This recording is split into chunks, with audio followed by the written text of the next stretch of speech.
call yourself an activist, a leader, a member of Umkhonto WeSizwe, and when you are given a platform, you want to speak about the body parts of other people's leaders, and you want to speak about their intellectual capacity,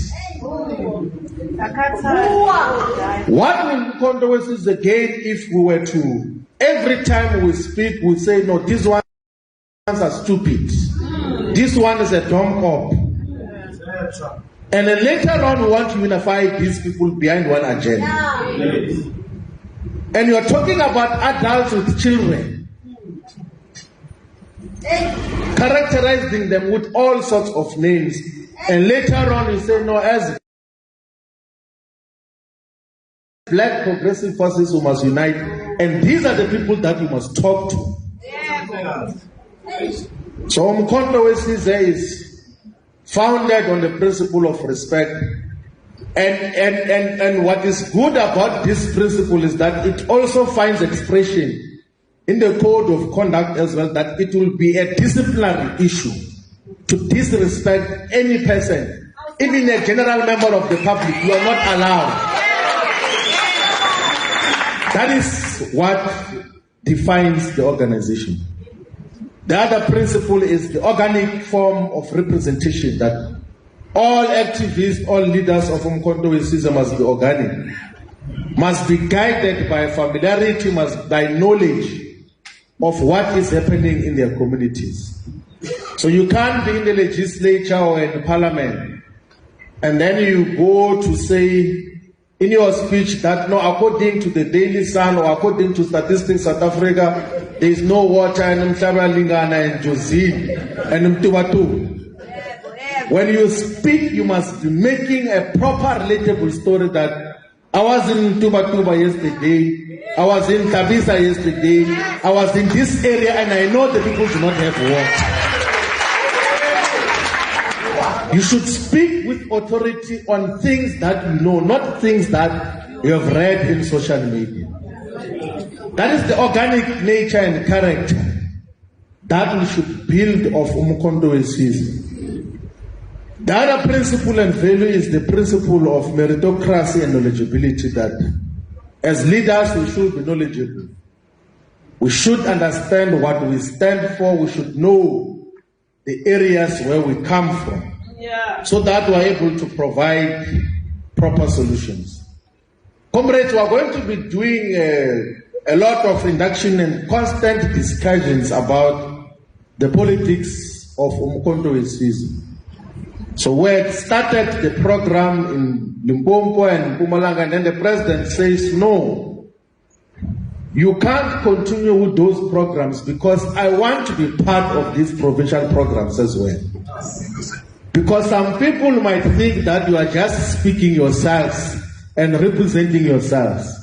I want to be the one who comes to all the provinces to explain the constitution of Umkhonto WeSizwe, so that those who say, no, we only listen to Obaba must listen from me and hear that this is what I'm saying. And there is none of the sections that I mistake in this constitution. You know, when the first draft of the constitution was drafted, Viva MK Youth League, Viva! So, when the first draft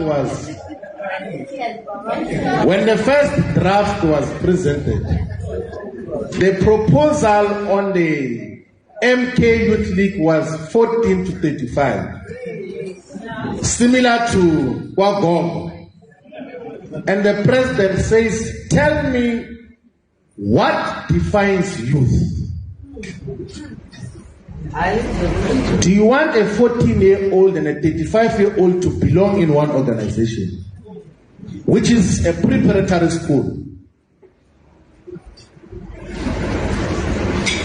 How are they relatable? Because majority of people above the age of 30, they are fully established adults with children, and many other obligations and responsibilities. And he says that we as Umkhonto WeSizwe, we are not getting what are the voices of the youth now. We are not getting clearly what is the political agenda of the generation we call 2000. Because they don't have a political voice. And naturally, if you group them in one organization with people who are far much older, who are 20 years older than them, the ones who are older than them will be dominant because they've got experience.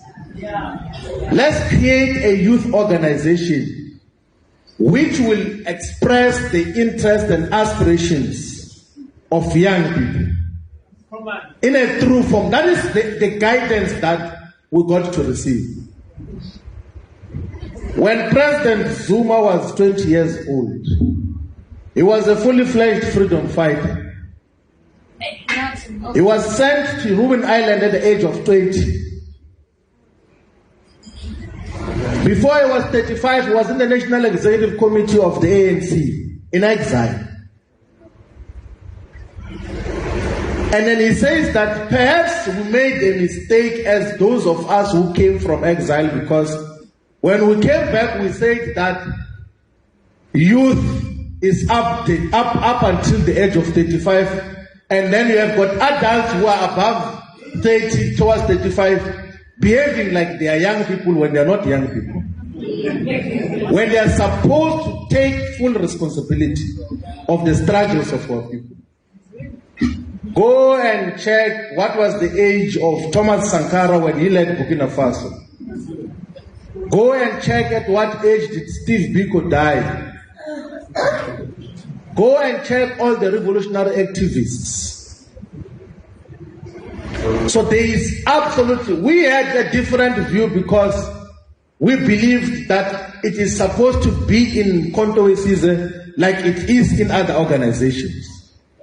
And through proper political, ideological guidance, we all came to the conclusion that Umkhonto WeSizwe Youth League must be closed at the age of 30. And that was the guidance of the president. And there is no one who is going to create any other fictional explanation. Those who are in the National High Command will tell you. And those who came to say they are seeking explanation, he said, let us meet outside. The former Youth League convener from Lower South Coast, from Ug, was there. He explained the whole day to say, he even asked, how many of you have got children? And everyone else was raising their hand. So let's stop any imagination that there was some conspiracy to exclude people. There's no conspiracy we need in Umkhonto WeSizwe.